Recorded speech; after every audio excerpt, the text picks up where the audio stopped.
dado o efeito prático da mão invisível sobre as sociedades nacionais, todos, mesmo os apóstolos da mão invisível, pedem a intervenção do Estado para proteger as suas sociedades nacionais.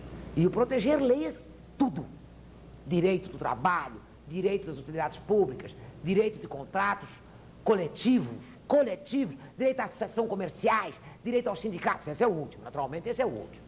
O último é o direito aos sindicatos. A malta não gosta mesmo do lado dos de baixo, não gosta. Faz lá as concessões, mas não gosta. Mas faz. Entendeu?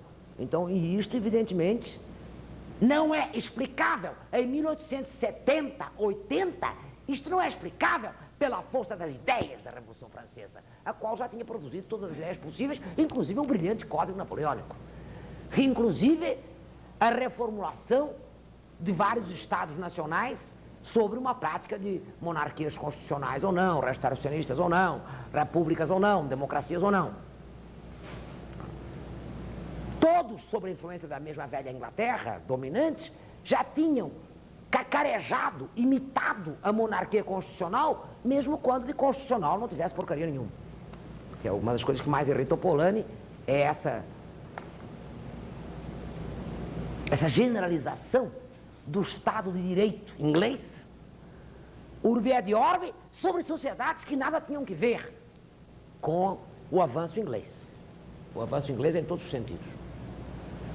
No entanto, avançadas ou não, atrasadas ou não, reacionárias ou não, todas as sociedades, frente a essa força devastadora, nesse período curto, entre 70 e 80, são obrigadas a editar leis sociais, leis sobre o público, e não um Estado de Direito, em que a obediência às leis e a separação dos três poderes à la Montesquieu garante tudo, porque não garante porcaria nenhuma frente à mão invisível. Essa é a primeira grande vingança, que não é, evidentemente, a vingança destes autores que ainda estão lutando ou contra a mão invisível, ou contra a razão disto, etc. Não foi no tempo deles, eles não viram. Se vissem, eu até gostaria de saber como o raio interpretariam. Tenho quase certeza que na tradição hegeliano-marxista seria a razão histórica. Na tradição hegeliano-marxista seria a razão histórica.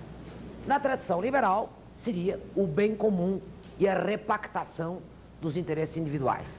Faz-se isto porque é dos nossos interesses individuais fazer isto. Não tem importância. A matriz ser liberal ou ser social, quer dizer, quer a filosofia seja a do indivíduo e a degregação de indivíduos, e de uma pactação consensual, quer a filosofia seja, não tem indivíduos, só tem indivíduos numa sociedade, e por consequência, o coletivo submete fatalmente o individual, o submete de uma forma oculta, velada ou explícita, mas o submete, e essa discussão que percorre um século, a despeito dela, na hora do vamos ver, se é na hora de implementar direito público concreto, todos implementam direitos na mesma direção. Na mesma direção. Isto sim que me parece ser a prova empírica da força do materialismo. E nesse sentido, a vingança do Marx. Muito mais que do Hegel, se bem que se poderia dizer que também do Hegel. Por que não também do Hegel? Ele tinha dito que todas as sociedades, isso já lá vou com mais detalhe, tinham por obrigação reagir criticamente aos dados da razão consensual. Que isso é que aí era garantido que era uma besteira.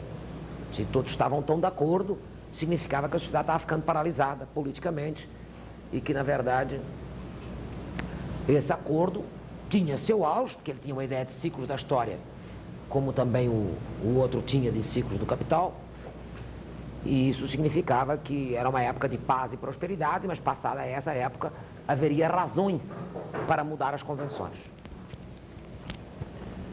Bom, então vamos um pouquinho à razão crítica, rapidamente,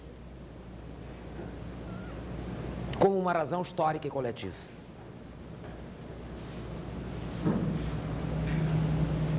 Quanto àquela histórica e coletiva, frente ao que eu acabei de dizer, não há a menor dúvida. Eu não vejo nenhuma explicação possível. Seguramente, como diz o Polanyi, não se trata de uma conspiração antiliberal. sempre que os liberais são tão malucos, os de hoje, os da pós-guerra, são tão malucos. Pois é, na verdade a gente nunca chegou a ver a vantagem do modelo liberal, porque aqueles malucos com o nacionalismo, o socialismo, essas porras todas que eles fizeram, os sindicatos, a democracia política, o voto universal, esse fuderam com a gente, porque se deixassem a gente ter as últimas consequências, a sociedade seria uma maravilha. Ao que o outro diz que, efetivamente, como esse é o argumento recorrente, sempre, hoje é patético, quer dizer, hoje quando você pede Estado mínimo, estamos voltando ao século XVIII, hein, gente? Ao XIX gostaríamos nós, mas estamos voltando ao século XVIII. A malta está propondo outra vez o contrato social fundante, os consensos, essas maluquices todas que andam aí na praça, que fazem dos nossos amigos progressistas, até de esquerda, parecerem todos débeis mentais, é uma coisa aflita. Mesmo quando eles foram professores universitários e criticaram durante 30 anos essas porras que estão pregando hoje. Mas é tamanho o estado de desamparo e tamanho o regresso ao estado da natureza que a malta pede qualquer coisa. É o seguinte, faltamos um pacto fundante, qualquer coisa, mas não continua esse bordel, porque está impossível. Alguém queria perguntar não sei o quê, aquele colega.